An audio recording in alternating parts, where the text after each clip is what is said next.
बिस्मिल्लाहिर्रहमानिर्रहीम। My dear students, अस्सलाम वालेकुम। आई होप आप लोग जो है जहाँ भी होंगे अल्लाह के फजल करम से ठीक होंगे और छुट्टियों को जो है वो काफ़ी इंजॉय कर रहे होंगे। और बस आप लोगों ने क्या करना ये है कि जो चैप्टर नंबर 10 और चैप्टर नंबर 11 पढ़ लिया है, ठीक है। और यही उम्मीद है कि आप लोगों ने भी उसको पढ़ लिया होगा, याद कर लिया होगा, उसको अच्छे से याद कर लें। नहीं किया तो अगर कोई इशू आता है तो उसको जो है वो डिस्कस कर लें। नहीं डिस्कस करना तो चैप्टर नंबर 12 आपको पता है हमने स्टार्ट किया हुआ है, इसको साथ साथ करें फिर। तो चैप्टर नंबर 12 बड़ा इंपॉर्टेंट चैप्टर है, काफ़ी ज़्यादा इसके जो टॉपिक हमने डिस्कस कर लिए हैं। अमूमन जो है हाफ से ज़्यादा हमने चैप्टर जो है वो पढ़ लिया है। तो इसमें जो है वो डिफरेंट टर्मिनोलॉजी जो है बड़ी इंपॉर्टेंट, उसको भी हमने डिस्कस कर लिया है। तो आज जो टॉपिक है वो application of total internal reflection, very important chapter. Last lecture में भी हमने इसी को पढ़ा था। उसमें ऑप्टिकल फाइबर की बात की हमने, प्रिज्म की बात की हमने। उसके बाद हमने पढ़ा कि कैमराज में क्या प्रोसीजर हो रहा होता है, पेरिस्कोप जो है वो कैसे काम जो है वो करती, कि उसमें कौन सा फिनोमिना होता है। ये सारी चीज़ें हमने लास्ट लेक्चर में काफ़ी डिटेल्स डिस्कस की। फिर मैंने आपको बताया था कि ग्लास का क्रिटिकल एंगल 42 डिग्री होता है, और जब लाइट आती है तो वो 45 डिग्री पे आ रही होती है, तो वो इंसिडेंस एंगल जो है वो क्रिटिकल से ज़्यादा हो जाता है। तो जब इंसिडेंट एंगल क्रिटिकल से ज़्यादा हो जाएगा तो हम कहेंगे कि ये तो टोटल इंटरनल रिफ्लेक्शन हो गया। जब टोटल इंटरनल रिफ्लेक्शन होगा तो उसकी एप्लीकेशन भी फिर हम जो है वो पढ़ेंगे। तो लास्ट लेक्चर में तो बहुत पढ़ लेंगे, आज भी जो एक दो हैं उसको भी वाइंड अप कर लेते हैं। लेकिन कोशिश ये करनी है आप लोगों ने, ऑप्टिकल फाइबर जो है स्पेशली उसको लाजमी करना है। सबसे पहले उसी की डेफिनेशन है, वही वाली जो पुरानी रीत है अपनी, कि सबसे पहले हम चीज़ों को डिफ़ाइन करते हैं, उसके बाद हम जो है वो जो आगे बातें जो है वो करते हैं। और आपको पता है कि जो स्टेटमेंट होती है उसकी जो है काफ़ी ज़्यादा इम्पोर्टेंस होती है, क्योंकि आपको पता है कि जो बोर्ड में नंबर आते हैं वो टेक्निक से लिए जाते हैं। मतलब स्टेटमेंट अच्छी हो, डायग्राम अच्छी हो, मैथमेटिकल स्टेप्स अच्छे हों, डायग्राम अच्छी हो, जो एक्सप्लेनेशन होता है उसमें थोड़ी सी 19-20 भी हो जाए तो वो चल जाता है। लेकिन ये 3-4 चीज़ें बड़ी इंपॉर्टेंट होती हैं पेपर पॉइंट ऑफ व्यू से, अगर आपने मार्क्स लेने हो। तो डेफिनेशन की बात करें तो डेफिनेशन जो है वही है कि एंगल ऑफ इंसिडेंस जो है वो क्रिटिकल एंगल से ज़्यादा हो जाए तो लाइट जो है वो क्या करती है, रिफ्लेक्ट कर जाती है, वापस आ जाती है उसी मीडियम में। उसको हम कहते हैं टोटल इंटरनल रिफ्लेक्शन। आज के जो हमारे पास जो है वो एप्लीकेशन है वो लाइट पाइप है। लाइट पाइप जो है ये बेसिकली अगर आप मुझसे पूछते हैं तो लाइट पाइप है तो ऑप्टिकल फाइबर ही, लेकिन इसमें ऑप्टिकल फाइबर जो है वो बहुत ज़्यादा इकट्ठी की होती है, मतलब बंडल बनाया होता है ऑप्टिकल फाइबर का।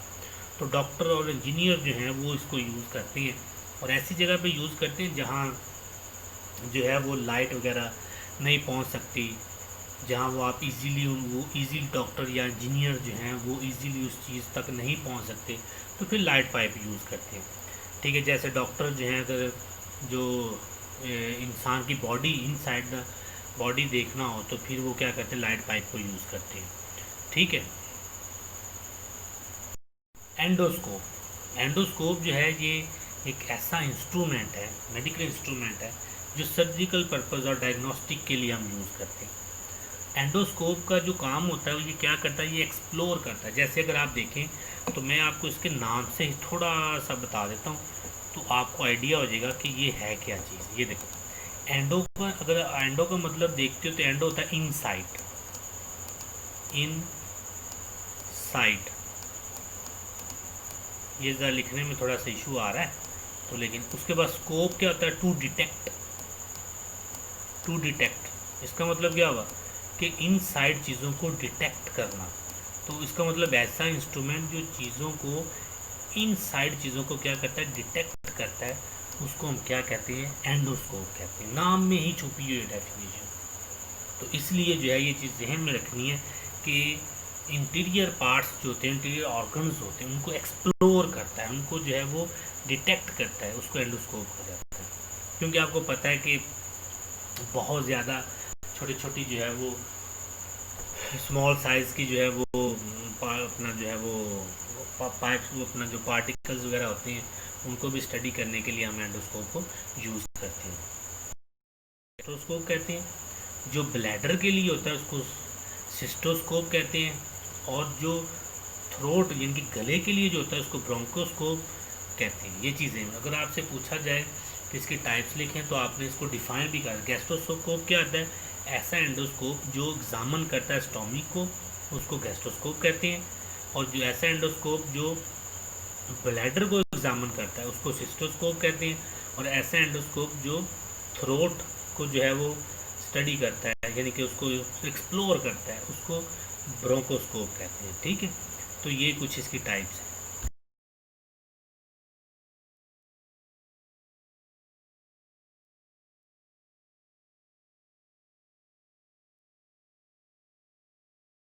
आ गया था एंडोस्कोपी।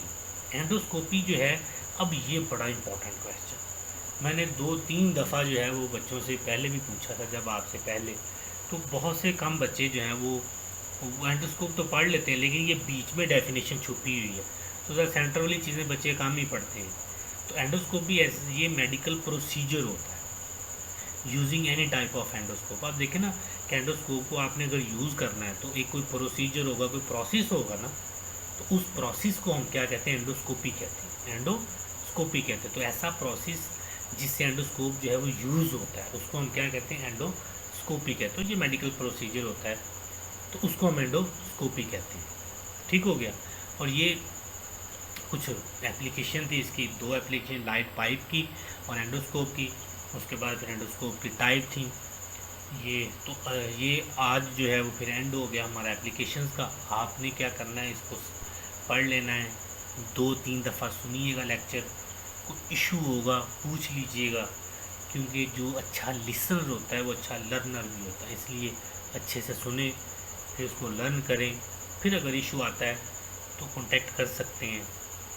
अपना बहुत सारा ख्याल रखना है आप लोगों ने और दुआओं में याद रखना है। अल्लाह ने के